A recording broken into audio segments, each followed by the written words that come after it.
Built over the many years is a cathedral like no other, one that would be so grand it would spark a town in its creation. In this video, we'll learn how a simple project began the genesis to a town that would later be known as Gothsburg.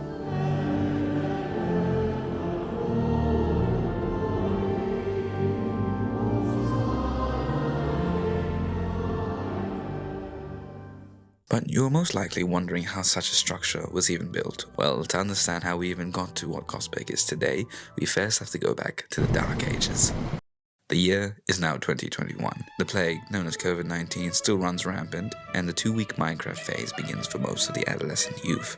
Gothsburg, better known here as Redstone Testing World, is a docile, empty place. It had been established all the way back in 2016, but lied vacantly dormant, with only few builds scattered around. But this empty plain would change dramatically over the coming months. An architectural renaissance would begin.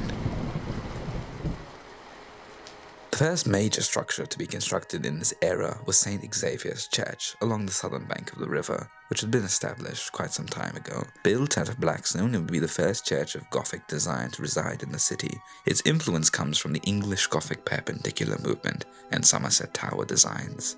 But even though it was considered the largest structure at the time of its completion, measuring 154 blocks tall, it would soon be overshadowed by something far grander and far bigger.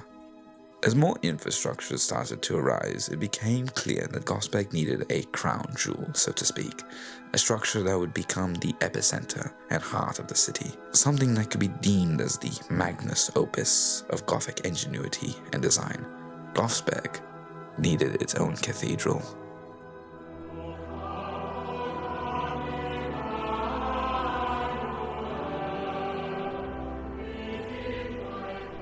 Now, churches and cathedrals weren't a new concept at this stage, as several smaller ones had been constructed, but this cathedral would surpass them all in size, ornament, and scale.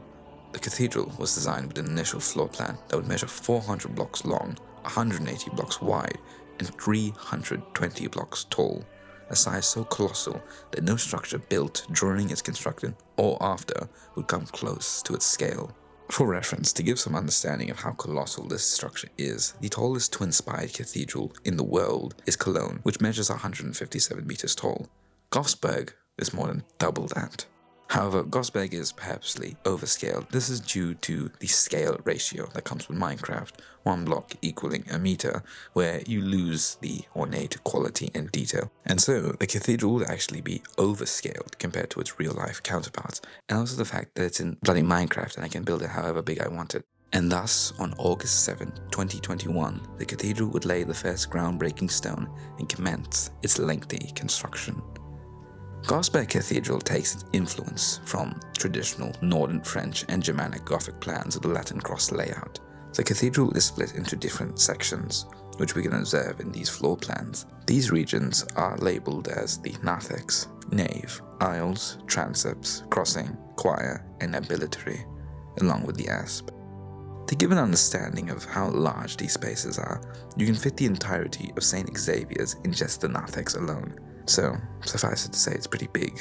Of course, like the architects of old, Gothsburg was inspired by predecessors of the past, primarily Lincoln Cathedral's signature 3 bell towers, which can be seen in many English cathedrals such as York, Canterbury, and Wells. However, rather than Norman and Romanesque styles, it favored the radiant and flamboyant Gothic styles of northern France and the Rhineland regions, with high Gothic influences from other cathedrals. These observations of ornament would be drawn into elevations and plans for the cathedral. In this elevation, we can observe how the intended front facade is to appear, with a large central rose window, arcades, crossing tower, and flanking bell towers on either side. The cathedral was built in parts. First the narthex, then the nave were constructed. After, the transepts would connect the nave and form the crossing, which soon after would form the choir behind and the ambulatory, which would be built last. And while the exterior is important, the interior hasn't been left unfinished too. Gothsburg's interior follows and pays homage greatly to Cologne Cathedral. It is arranged with the aisle windows closest to the ground, then the triforium section, which is an elevated arcade atop the columns, and the highest of them all, the clerestory windows. The nave measures 121 blocks tall, a large overscale from the tallest nave seen at Beauvais Cathedral. Gothsburg, like many cathedrals and churches, uses 2 sets of stone for its design. Black stone is used internally for the columns, floors, and vaulted ceilings, and deep slate is used for pretty much everything else. Now, if you look up, you'll notice these dome-like shapes along the nave and transepts, and might be wondering what these are. Well, they are the vaulted ceiling, and they line the entire cathedral's roof. They follow the traditional rib-vaulted style, which means they have deep slate ribs along the black stone vaults that crisscross in this X pattern that you see in the roof plan. However, in section, you'll notice that the vaulted ceiling actually isn't the exterior roof. Above it is an even larger Gothic truss roof, which is what you see externally. As we progress forward and further into the cathedral, we reach the central crossing, where the transepts and nave meet. Above this is the central crossing tower, the tallest and largest portion to the cathedral, and no doubt the most significant.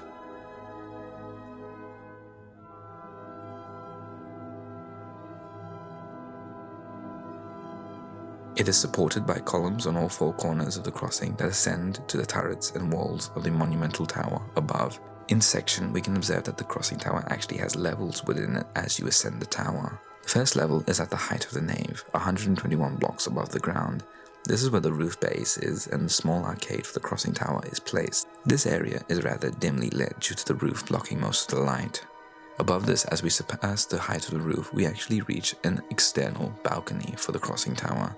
From this point, the tower actually scales in by 2 blocks, which gives it a slender and more tapered look. Just above the balcony is the Whispering Gallery, which takes its homage to the real-life Whispering Gallery seen in St. Paul's Cathedral in London. This gallery has a simple checkerboard line walkway that's made out of calcite and blackstone, and is the most illuminated out of all the galleries as it's the highest one and gets the most light through the crossing tower. Several blocks above this is the internal crossing vault. The crossing vault is a uniquely designed one which has an oculus in the middle. This allows light and rain to penetrate into the cathedral, taking its influence from the real-life oculus seen in the Pantheon in Rome. And while it may appear that this is the ceiling for the crossing tower, it actually isn't. Taking its influence from real-life cathedrals such as Lincoln and Gloucester, there's actually a small belfry chamber above the crossing vault. It's only at the ceiling of this chamber that we actually reach the top of the cathedral crossing tower, which is placed 288 blocks above the ground. It's only with the pinnacles that the cathedral reaches its full height of 320 blocks tall.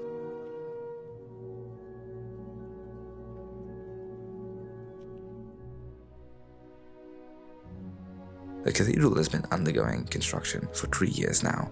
However, you will have noticed from the early scaffoldings and images that an entire city has emerged around it. Like real-life cathedrals, the city around them changes vastly as they are built along the passage of time and centuries. The cathedral has seen waterways been added, additional churches being built, parks, transportation networks, and new pathways that have all been added during its construction.